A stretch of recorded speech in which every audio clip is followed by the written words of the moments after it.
ಯಪ್ಪವನೋಸ್ಮಾಕಂ ಆಚಾರ್ಯಾನೀ ಚ ಭಾರತೀ ದೇವೋ ನಾರಾಯಣ ಶ್ರೀಶಃ ದೇವಿ ಮಂಗಲದೇವತಾ ಯೋऽन्तಃ ಪ್ರವಿಶ್ಯ ಮಮ ವಾಚಮಿಮಾಂ ಪ್ರಸುಪ್ತಾಂ ಸಂಜೀವಯತ್ಯಖಿಲ ಶಕ್ತಿಧರ ಸ್ವಧಾಮ್ನ ಅನ್ಯಾಂಶ್ಚ ಹಸ್ತಚರಣ ಶ್ರವಣತ್ವಗಾದಿ ಪ್ರಾಣಾನ್ನಮೋ ಭಗವತೆ ಪುರುಷಾಯ ತುಭ್ಯಂ ನಾರಾಯಣಂ ನಮಸ್ಕೃತ್ಯ ನರಂಚೈವ ನರೋತ್ತಮಂ ದೇವೀಂ ಸರಸ್ವತೀಂ ವ್ಯಾಸಂ ತಥೋ ಜಯಂ ಉದೀರೇತ್.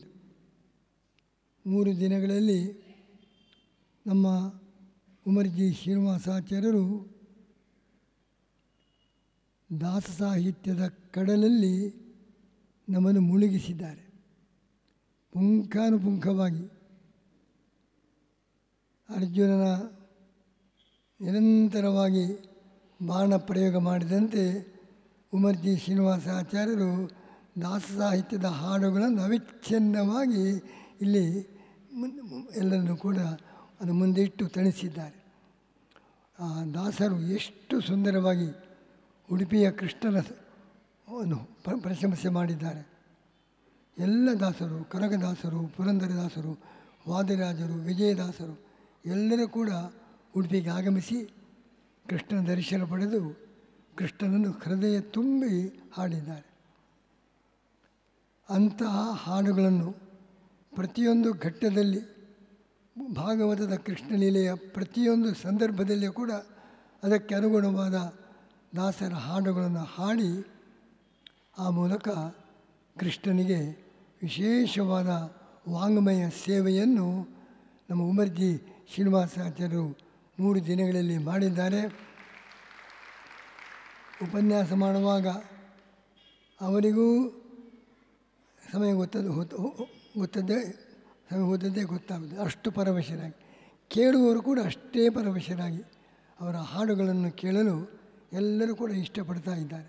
ದಾಸ ಸಾಹಿತ್ಯದ ಮಾಧುರ್ಯ, ಅದರ ಸೌಂದರ್ಯ, ಅದರ ಹಿಂದಿರುವ ಭಕ್ತಿ ಇದೆಲ್ಲ ಅದ್ಭುತವಾದದ್ದು. ಅಂತಹ ದಾಸ ಸಾಹಿತ್ಯದ ಹಿನ್ನೆಲೆಯಲ್ಲಿ 3 ದಿನಗಳ ವಿಶೇಷವಾದ ಕೃಷ್ಣನ ಲೀಲೆಯ ಉಪನ್ಯಾಸವನ್ನು ಮಾಡಿ ಎಲ್ಲ ಭಕ್ತರನ್ನು ಕೂಡ ತಣಿಸಿದ ಉಮರ್ಜಿ ಶ್ರೀನಿವಾಸಾಚಾರ್ಯರನ್ನು ಶ್ರೀಕೃಷ್ಣನು ವಿಶೇಷವಾಗಿ ಅನುಗ್ರಹಿಸಲಿ. ಇಂಥ ವಾಂಗ್ಮಯ ಸೇವೆ ಅವರಿಂದ ನಮ್ಮ ಸಮಾಜದಲ್ಲಿ ಭಗವದ್ಭಕ್ತಿಯ ಪ್ರಸಾರವನ್ನು ಉತ್ತಮ ರೀತಿಯಿಂದ ನಡೆಸ್ತಾ ಇದ್ದಾರೆ. ಶ್ರೀಕೃಷ್ಣನು ಪೂರ್ಣವಾಗಿ ಅವರನ್ನು ಅನುಗ್ರಹಿಸಲಿ ಎಂಬುದಾಗಿ ನಾವು ಪ್ರಾರ್ಥಿಸ್ತಾ ಇದ್ದೇವೆ. ಮಹಾಭಾರತದಲ್ಲಿ ಭೀಮಸೇನನ ಬಗ್ಗೆ ಒಂದು ಘಟನೆ. ಭೀಮಸೇನ ಅರಣ್ಯದಲ್ಲಿ ನಿರಾತಂಕವಾಗಿ ಪ್ರಯಾಣ ಮಾಡ್ತಾ ಇದ್ದಾನೆ. ಮರ ಗಿಡಗಳು ಅಡ್ಡ ಬಂದರೆ ಅದನ್ನು ಆಚೆಗೆ ಸರಿಸಿಕೊಂಡು, ಕೆಟ್ಟ ಪ್ರಾಣಿಗಳಿದ್ದರೆ ಅವುಗಳನ್ನು ನಿಗ್ರಹ ಮಾಡಿಕೊಂಡು, ಯಾವ ರೀತಿಯ ಭಯವೂ ಕೂಡ ಇಲ್ಲದೆ ತನ್ನ ಬಾಹುಬಲದಿಂದ ತಾನೇ ಸ್ವಯಂ ದಾರಿ ಮಾಡಿಕೊಂಡು ಅರಣ್ಯದಲ್ಲಿ ಸಂಚರಿಸ್ತಾ ಇದ್ದಾನೆ. ಈ ಸಂದರ್ಭದಲ್ಲಿ ಒಂದು ಭಯಂಕರವಾದ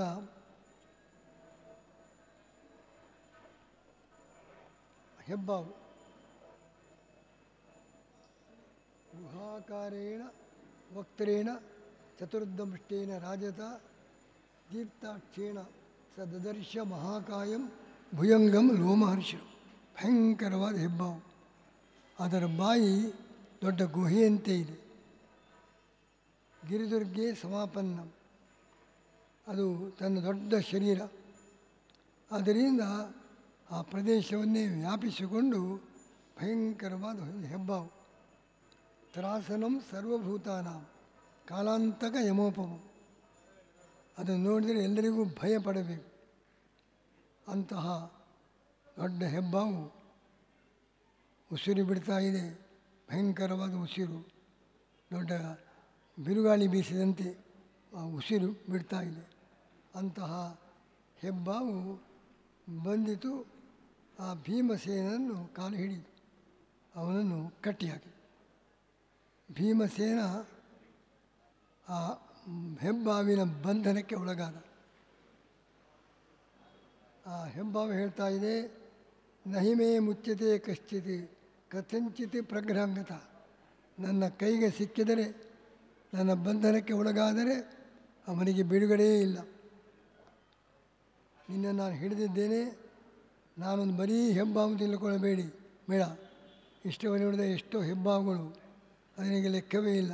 ನಾನು ಸಾಮಾನ್ಯ ಹೆಬ್ಬಾವಲ್ಲ, ಅದ್ಭುತ ಶಕ್ತಿ ಸಂಪನ್ನ. ಎಲ್ಲ ದೇವತೆಗಳ ಶಕ್ತಿ ನನ್ನಲ್ಲಿ ತುಂಬಿದೆ. ಅಂತಹ ಮಹಾಬಲಿಷ್ಠ ಹೆಬ್ಬಾವು ನಾನು, ಸಾಮಾನ್ಯ ಹಾವು ಅಂತ ತಿಳ್ಕೊಳ್ಳಬೇಡ ಎಂಬುದಾಗಿ ಭೀಮಸೇನನ್ನು ಹೆಬ್ಬಾವು ಬಂಧಿಸಿತು. ಆ ಹೆಬ್ಬಾವು ಯಾರು? ನಹುಷ ಚಕ್ರವರ್ತಿ. ಅವನಿಗೊಂದು ಸಂದರ್ಭದಲ್ಲಿ ಇಂದ್ರದೇವರು ವೃತ್ರಾಸುರನನ್ನು ಕೊಂದಾಗ ಅವರಿಗೊಂದು ಬ್ರಹ್ಮಹತ್ಯೆಯ ದೋಷ ಬಂತು ಎಂಬ ಕಾರಣದಿಂದ ಇಂದ್ರನ ಪದವಿಯಿಂದ ಚ್ಯುತಿಯಾಯಿತು ಅಂತ ಶ್ರೀಮದಾಚಾರ್ಯ ಹೇಳ್ತಾರೆ. ಇಂದ್ರದೇವರಿಗೆ ವೃತ್ತರ ಸಂಹಾರ ಮಾಡಿದ್ದರಿಂದ ದೊಡ್ಡ ಭಗವತ್ ಕಾರ್ಯ ಮಾಡಿದ್ದು, ಅದರಿಂದ ಪಾಪ ಯಾವುದೂ ಬರಲಿಕ್ಕೆ ಸಾಧ್ಯವಿಲ್ಲ. ವೃತ್ರಂ ಮಹತ್ವ ಮಹಾನಾಸ. ವೃತ್ರಾಸುರ ಸಂಹಾರ ಮಾಡಿ ಇಂದ್ರನಿಗೆ ಮತ್ತಷ್ಟು ಮಹತ್ವ ಬಂದಿದೆ. ಇದೆಲ್ಲ ಬೇರೆ ಬೇರೆ ರೀತಿಯ ಒಂದು ಉದ್ದೇಶಗಳನ್ನ ಇಟ್ಟುಕೊಂಡು ದೇವತೆಗಳು ಆಗಾಗ ನಾಟಕ ಆಡ್ತಾರೆ.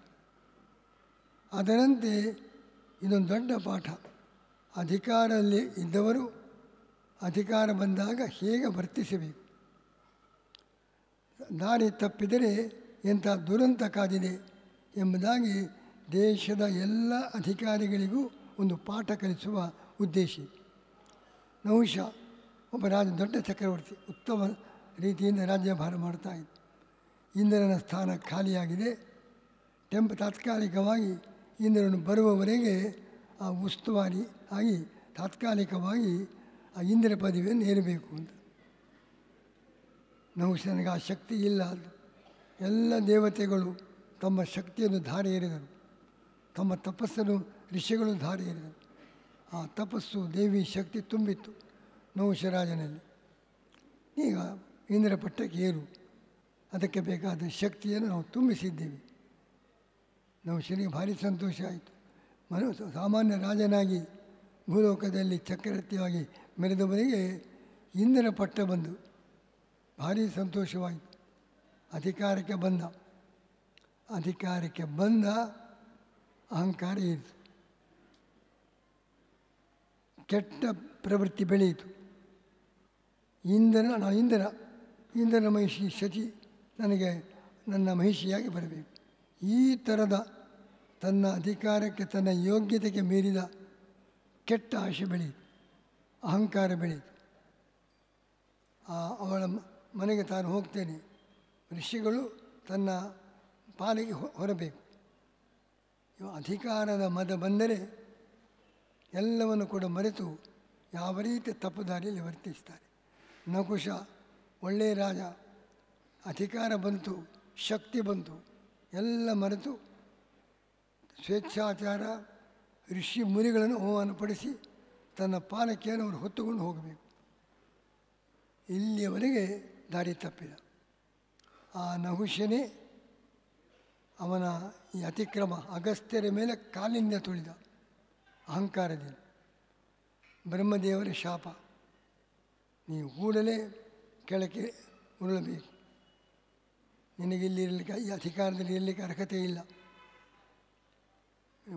ಕೆಳಕ್ಕೆ ದೊಡ್ಡ ಹಾವಾಗಿ ಕೆಳಕ್ಕೆ ನೀನು ಬೀಳಬೇಕು ಎಂಬುದಾಗಿ ಬ್ರಹ್ಮದೇವರಿಂದ ಶಾಪ. ಇದೆಲ್ಲ ನಮ್ಮ ಅಧಿಕಾರದಲ್ಲಿದ್ದವರು ಕಲಿಯಬೇಕಾದ ಪಾಠ. ಅಧಿಕಾರ ಒಂದು ಸಂದರ್ಭದಲ್ಲಿ ಬರ್ತದೆ, ದೇವತೆಗಳೆಲ್ಲ ತಮ್ಮ ಶಕ್ತಿಯನ್ನು ಕೊಟ್ಟು ನಹುಷನನ್ನು ರಾಜ್ಯದಲ್ಲಿ ಇಟ್ಟಿದ್ದಾರೆ.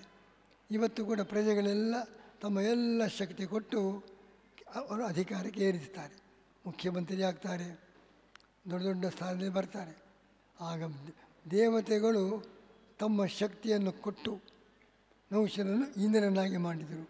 ಈಗ ದೇವತೆಗಳೆಲ್ಲ ಪ್ರಜೆಗಳು ತಮ್ಮ ಎಲ್ಲ ಶಕ್ತಿ, ತಮ್ಮ ಮತ ಅದನ್ನು ಕೊಟ್ಟು ಅವರನ್ನು ಅಧಿಕಾರಕ್ಕೆ ಏರಿಸ್ತಾರೆ. ಅಧಿಕಾರಕ್ಕೆ ಬಂದ ಕೂಡಲೇ ತನ್ನ ತನ್ನ ವರ್ತನೆ ಸೌಜನ್ಯಯುತವಾಗಿ ಸ್ವಾರ್ಥವಿಲ್ಲದೆ ಅಹಂಕಾರವಿಲ್ಲದೆ ಪ್ರಜೆಗಳ ಮೇಲಿನ ವಿಶೇಷವಾದ ಪ್ರೀತಿ ಅನುಕಂಪದಿಂದ ಸೇವಾ ಕಾರ್ಯ ಮಾಡಬೇಕು. ತಾವು ಸೇವಕರು ಎಂಬುದನ್ನು ಮರೆತು ಅಧಿಕಾರದ ಬಲವನ್ನು ತೋರಿಸಿದರೆ ನಕುಶನಿಗಾದ ಸ್ಥಿತಿ ಎಲ್ಲರಿಗೂ ಕೂಡ ಬರಲಿಕ್ಕೆ ಸಾಧ್ಯ ಎಂಬಂಥ ಒಂದು ಪಾಠ. ಉತ್ತಮವಾದ ರಾಜ ಅಧಿಕಾರಕ್ಕೆ ಬಂದು ಅಹಂಕಾರಕ್ಕೆ ಒಳಗಾಗಿ ಹೇಗೆ ದಾರಿ ತಪ್ಪಿದ ಎಂಬುದಕ್ಕೆ ನಮ್ಮ ಪುರಾಣಗಳಲ್ಲಿ ನಹುಷನ ಕಥೆ ದೊಡ್ಡ ಆದರ್ಶ. ಅವನು ದೊಡ್ಡ ಹೆಬ್ಬಾವಾಗಿ ಕೆಳಕ್ಕೆ ಬಿದ್ದಿದ್ದಾನೆ. ಅವನು ಭೀಮಸೇನನ್ನು ಕಟ್ಟಿ ಹಾಕಿದ. ಭೀಮಸೇನ ಅದರಿಂದ ಬಿಡುಗಡೆಗೊಳ್ಳಲು ಭೀಮಸೇನಿಗೇನು ಕಷ್ಟ ಇಲ್ಲ. ಅವನಿಗೆ ಎರಡು ಬಲ ಇದೆ. ಒಂದು ಮನುಷ್ಯನಾಗಿ ಮಾನುಷ್ಯ ಬಲ, ಅದಕ್ಕಿಂತ ಮಿಗಿಲಾದ ದೈವ ಬಲ. ಎರಡೂ ಭೀಮಸೇನಿಗೆ ಉಂಟು. ಆದರೆ ದೇವತೆಗಳು ಅವತಾರ ಆದಾಗ ತಮ್ಮ ದೈವಿ ಬಲವನ್ನು ತೋರಿಸುವುದಿಲ್ಲ, ಮಾನುಷ್ಯ ಬಲ ಮಾತ್ರ ತೋರಿಸ್ತಾರೆ. ವಾಯುದೇವರಿಗೆ ದೈವ ಬಲವನ್ನು ಕೂಡ ತೋರಿಸುವ ಶಕ್ತಿ ಉಂಟು, ಅದರದನ್ನು ತೋರಿಸಲಿಲ್ಲ, ಬರೀ ಮಾನುಷ್ಯ ಬಲ. ಅದರಿಂದ ಆ ಹೆಬ್ಬಾವಿನಿಂದ ತಪ್ಪಿಸಿಕೊಳ್ಳಲಾಗಲಿಲ್ಲ. ದೈವ ಬಲ ಇದ್ದರೂ ಕೂಡ ಬೇಕು ಅಂತ ತೋರಿಸಲಿಲ್ಲ. ಅದರ ಉದ್ದೇಶ ಆ ಬ್ರಹ್ಮದೇವರು ಅವನನ್ನು ಹೆಬ್ಬಾವ ಕೆಳಗೆ ಬಿದ್ದಾಗ ಒಂದು ವರವನ್ನು ಕೊಡ್ತಾರೆ. ನಿನಗೆ ಮೋಚನೆ ಉಂಟು. ನೀನು ಕೆಲವು ಪ್ರಶ್ನೆ ಕೇಳಿದಾಗ ಯಾರು ಉತ್ತರ ಕೊಡ್ತಾನೆ ಆಗ ನಿನ್ನ ಈ ಶಾಪದ ವಿಮೋಚನೆ, ನೀನು ಪುನಃ ಉತ್ತಮ ಸ್ವರ್ಗಸ್ಥಾನಕ್ಕೆ ಹೋಗಬಹುದು. ಅಲ್ಲಿಯವರೆಗೆ ನೀನು ಹೆಬ್ಬಾವಾಗಿ ನರಳಬೇಕು, ಈ ದುಷ್ಟ ಯೋನಿಯಲ್ಲಿ ಕಷ್ಟಪಡಬೇಕು ಎಂಬುದಾಗಿ ಶಾಪ. ಅದಕ್ಕೆ ಹೇಳಿದ, ನಾನು ನಿಮ್ಮ ವಂಶದವನೇ, ನಿಮ್ಮ ಪೂರ್ವಜ, ನನಗಿಂತ ಶಾಪ ಬಂದು ಹೀಗಿದ್ದೇನೆ, ನನ್ನ ಪ್ರಶ್ನೆಗಳಿಗೆಲ್ಲ ಉತ್ತರ ಕೊಡು, ನಿನಗೆ ಬಿಡುಗಡೆಯಾಗ್ತದೆ ಎಂದು. ಭೀಮಸೇನ ಇಷ್ಟು ಹೆಬ್ಬಾವು ಕಟ್ಟಿ ಹಾಕಿದರೂ ಅವನಿಗೇನಾಗಲಿಲ್ಲ. ಅವನನ್ನು ನಾಶಪಡಿಸಲಿಕ್ಕೆ ಸಾಧ್ಯ ಆಗಲಿಲ್ಲ.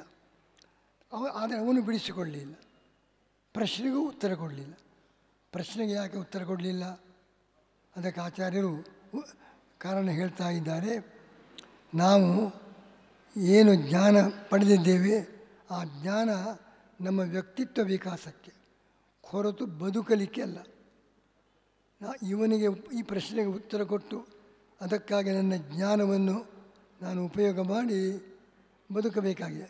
ಈ ಹಾವಿನಿಂದ ಬಿಡುಗಡೆಯಾಗಲಿಕ್ಕೆ ಬದುಕುವುದಕ್ಕೋಸ್ಕರ ನಾನು ನನ್ನ ವಿದ್ಯೆಯನ್ನು ಮಾರಲಿಕ್ಕೆ ತಯಾರಿಲ್ಲ.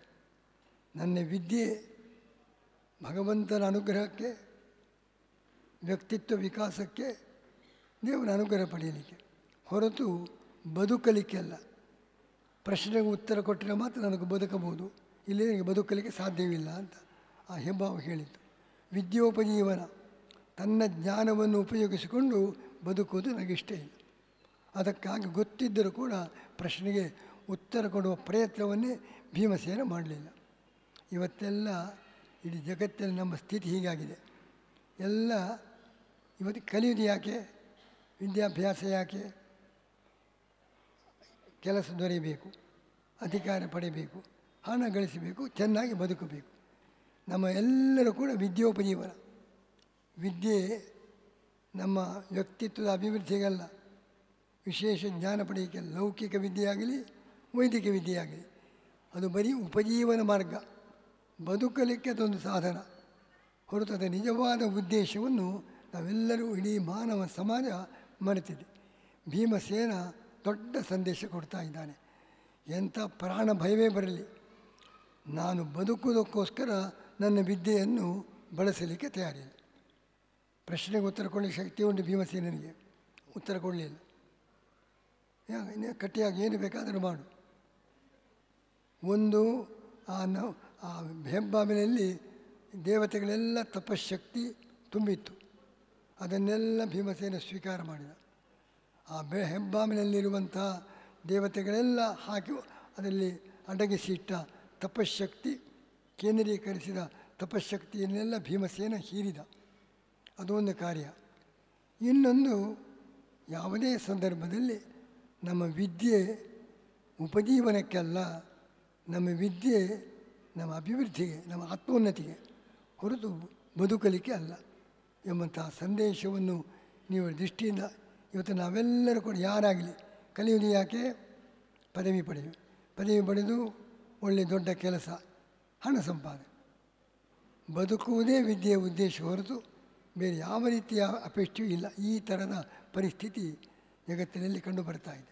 ಅದಕ್ಕೆಲ್ಲ ವ್ಯತಿರಿಕ್ತವಾಗಿ ಭೀಮಸೇನ ದೊಡ್ಡ ಆದರ್ಶ. ಅಂಥ ಪ್ರಾಣ ಭಯ ಬಂದರೂ ಆ ಹೆಬ್ಬಾವಿನ ಪ್ರಶ್ನೆಗೆ ಉತ್ತರ ಕೊಡುವ ಗೋಜಿಗೆ ಹೋಗಿಲ್ಲ. ಏನು ಪ್ರಶ್ನೆ ಅಂತ ಕೇಳಲೇ ಇಲ್ಲ. ಪ್ರಶ್ನೆಗೆ ಉತ್ತರ ಕೊಡಬೇಕು ಅಂತ ಮನಸ್ಸನ್ನೇ ಮಾಡಲಿ, ಹಾಗೆ ಗಟ್ಟಿಯಾಗಿ ನಿಂತ ಎಂಬುದಾಗಿ ಇವತ್ತಿನ ಈ ಎರಡು ಘಟನೆ. ಒಂದು, ಅಧಿಕಾರ ಬಂತು ಅಂಥೇಳಿ ಹದ ಮೀರಿ ವರ್ತಿಸಿದ ನಹುಷನ ಪರಿಸ್ಥಿತಿ ಏನಾಯಿತು? ಅವನ ಅಧಪ್ಪತನವಾಯಿತು. ಅಧಿಕಾರದಿಂದ ಕೆಳಗೆ ಇಳಿದ, ದೊಡ್ಡ ಶಿಕ್ಷೆ ಅನುಭವಿಸಿದ. ಇದೊಂದು ಪಾಠ. ತನಗೆ ಹೆಬ್ಬಾವಿನ ಬಂಧನ ಬಂದರೂ ಕೂಡ ಬಿಡುಗಡೆಯ ಪ್ರಯತ್ನ ಮಾಡದೆ, ಅದನ್ನೆಲ್ಲ ಸಹಿಸಿಕೊಂಡು ಪ್ರಶ್ನೆಗೆ ಉತ್ತರ ಕೊಡದೆ, ತನ್ನ ಜ್ಞಾನ ಬದುಕಿಗಲ್ಲ, ಅದು ತನ್ನ ಉನ್ನತಿಗೆ, ಆತ್ಮೋನ್ನತಿಗೆ ಹೊರತು ಜೀವನಕ್ಕೆ ಅಲ್ಲ, ಉಪಜೀವನಕ್ಕೆ ಅಲ್ಲ ಎಂಬಂತಹ ದೊಡ್ಡ ಸಂದೇಶವನ್ನು ಭೀಮಸೇನ ತೋರಿಸಿದ ಎಂಬಲ್ಲಿಗೆ ಇವತ್ತಿನ ಪ್ರವಚನವನ್ನು ಮುಗಿಸ್ತಾ ಇದ್ದೇವೆ. ಆ ಸಂದರ್ಭದಲ್ಲಿ ಧರ್ಮರಾಜನಿಗೆ ನಾನಾ ಥರದ ಕೆಟ್ಟ ಶಕುನ ಬಂದು ಭೀಮಸೇನಿಗೆ ಏನೋ ಅಪಾಯ ಕಾದಿದೆ ಎಂಬುದಾಗಿ ಧರ್ಮರಾಜ ಹುಡುಕಿಕೊಂಡು ಅಲ್ಲಿಗೆ ಬಂದು ಭೀಮಸೇನನ ಸ್ಥಿತಿಯನ್ನು ನೋಡಿದ ಎಂಬಲ್ಲಿಗೆ ಇವತ್ತಿನ ಪ್ರವಚನವನ್ನು ಮುಕ್ತಾಯಗೊಳಿಸ್ತಾ ಇದ್ದೀವಿ.